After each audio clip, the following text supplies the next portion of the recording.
सादर जय श्री कृष्ण मित्रों, आप सभी का बहुत बहुत स्वागत है आपके अपने ही चैनल एस्ट्रो गुरुजी में।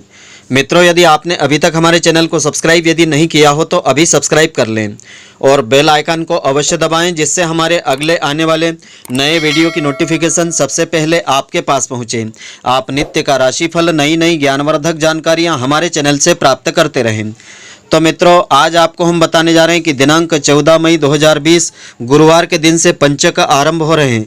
तो पंचक के दौरान आपको किन किन बातों का विशेष ध्यान रखना चाहिए और पंचक कितने प्रकार के होते हैं, उनका क्या महत्व होता है, यह सब कुछ आज आपको हम बताएंगे। तो पूरे वीडियो को आप ध्यानपूर्वक देखें। तो दिनांक 14 मई 2020 गुरुवार से पंचक आरंभ हो रहे हैं, जो आगामी 19 मई 2020 तक रहेंगे। तो ज्योतिष शास्त्र के अनुसार जब जब चंद्रमा अपने परिपथ भ्रमण के काल में गोचरवश कुंभ और मीन राशि में, अथवा हम कहें कि धनिष्ठा नक्षत्र के उत्तरार्ध में, शतभिषा, पूर्वा भाद्रपद, उत्तरा भाद्रपद और रेवती नक्षत्र में होता है, तो इसे पंचक काल कहा जाता है। पंचक काल की अवधि में किए गए कोई भी कार्य अशुभ और हानिकारक फल प्रदान करते हैं, अतः इस नक्षत्र का योग बड़ा ही अशुभ माना जाता है। पंचक काल के दिनों में विशेष करके संभल करके रहने की आवश्यकता होती है, इसलिए पंचक के दौरान कोई भी जोखिम भरा कार्य करने से हमको बचना चाहिए। पंचक काल के समय में यात्रा करना, लेन देन, व्यापार और किसी भी प्रकार के बड़े सौदे करने से बचना चाहिए, क्योंकि इससे धन हानि हो सकती है। और पंचक काल में भूल कर भी कोई शुभ कार्य आरंभ नहीं करना चाहिए। इस दौरान कोई भी शुभ कार्य करने से धन हानि एवं अनेक प्रकार की परेशानियों का हमको सामना करना पड़ता है। तो धर्मशास्त्रों में श्लोक के रूप में इस प्रकार से बताया है कि धनिष्ठम पंचकम ग्रामे शतभिषा कुल पंचकम, पूर्वा भाद्रपदा रथ्या चोत्तरा ग्रह पंचकम, रेवती ग्राम बाह्यश्च एतत् पंचक लक्षणम। इसका अर्थ इस प्रकार से है, धनिष्ठा से रेवती पर्यंत इन पांचों नक्षत्रों की क्रम के अनुसार 5 श्रेणियां हैं। एक ग्राम पंचक है, दूसरा कुल पंचक है, तीसरा रथ्या पंचक, चौथा ग्रह पंचक, पांचवा ग्राम बाह्य पंचक कहलाता है। तो आकाश को कुल 27 नक्षत्रों में बांटा गया है। इन 27 नक्षत्रों में अंतिम 5 नक्षत्र धनिष्ठा, शतभिषा, पूर्वा भाद्रपद, उत्तरा भाद्रपद और रेवती, इन नक्षत्रों के संयोग को पंचक कहा जाता है। इन 5 नक्षत्रों की युति यानी गठजोड़ बड़ा ही अशुभ हो जाता है। तो मुहूर्त चिंतामणि के अनुसार इन नक्षत्रों की युति में किसी की यदि मृत्यु हो जाती है तो परिवार के अन्य सदस्यों को मृत्यु या मृत्यु तुल्य कष्ट सहन करना पड़ता है। तो ऐसी मान्यता है कि यदि धनिष्ठा नक्षत्र में जन्म मरण हो तो उस गांव नगर में 5 और जन्म मरण अवश्य होते हैं। शतभिषा नक्षत्र में हो तो उसी कुल में होते हैं, और पूर्वा भाद्रपद में हो तो उसी मोहल्ले या टोले में होते हैं। उत्तरा भाद्रपद में हो तो उसी घर में, और रेवती में हो तो दूसरे गांव नगर में 5 बच्चों का जन्म अथवा 5 लोगों की मृत्यु का संकेत होता है। तो पंचक में वर्जित है यह शुभ कार्य आपको नहीं करना चाहिए। सबसे पहला काम तो इस प्रकार है, जब पंचक लगा हो उस अवधि में लकड़ी, तेल, ईंधन, छप्पर आदि वस्तुओं को नहीं खरीदना चाहिए। दूसरा काम इस प्रकार से है कि पंचक की अवधि में मकान की मरम्मत के कार्य हमको नहीं करवाना चाहिए। तीसरा काम इस प्रकार से है, जब पंचक लग रहा हो तब पलंग, खटिया, कुर्सी, सोफा आदि को बनाने या सुधारने के कार्य हमको नहीं करवाना चाहिए। अगला काम इस प्रकार से है कि पंचक के दौरान नई नवेली दुल्हन को घर लाने या विदाई भूलकर करने का काम हमको नहीं करना चाहिए। पांचवा काम इस प्रकार से है कि पंचक की अवधि में प्रयास करें कि कोई भी नए कार्य का शुभारंभ आप नहीं करें। छठा काम इस प्रकार से है कि पंचक के दौरान जमीन जायदाद, नए पुराने वाहन आदि को ना तो हमको खरीदना चाहिए, नहीं बेचना चाहिए।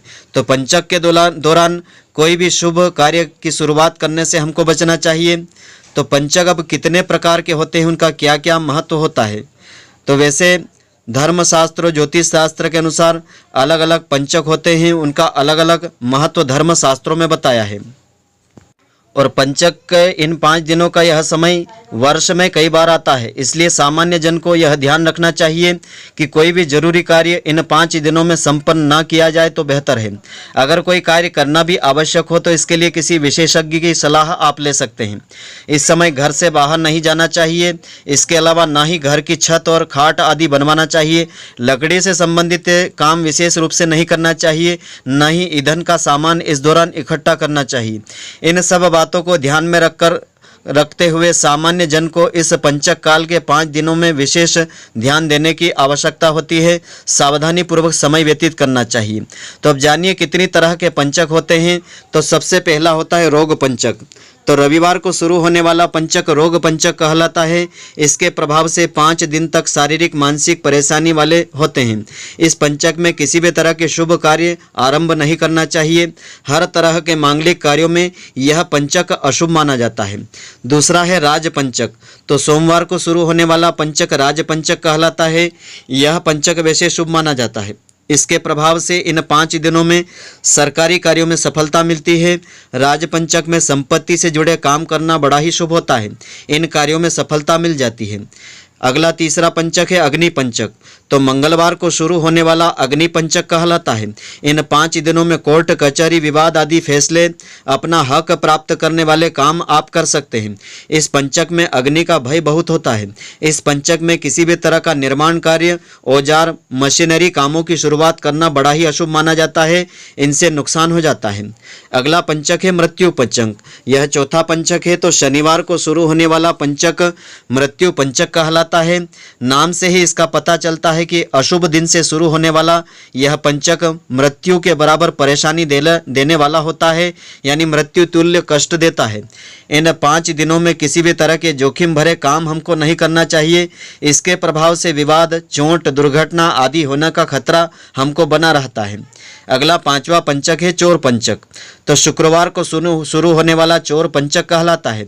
तो विद्वानों और ज्योतिष शास्त्र के अनुसार इस पंचक में यात्रा करने की विशेष मनाही होती है। इस पंचक में लेन देन व्यापार और किसी भी प्रकार के सौदे नहीं करना चाहिए। मना किए गए कार्य करने से धन हानि होती है। इसके अलावा बुधवार और गुरुवार को शुरू होने वाले पंचक में बताई गई बातों का पालन करना आवश्यक नहीं है। इन 2 दिनों में शुरू होने वाले दिनों में पंचक के 5 कामों के अलावा किसी भी तरह के शुभ कार्य आप कर सकते हैं। तो मित्रों, आशा करता हूं कि आपको हमारी यह ज्ञानवर्धक जानकारी पसंद आई होगी। यदि आपको पसंद आई हो तो आप हमारे वीडियो को लाइक व शेयर अवश्य करें। धन्यवाद। जय श्री कृष्ण मित्रों, फिर मिलेंगे।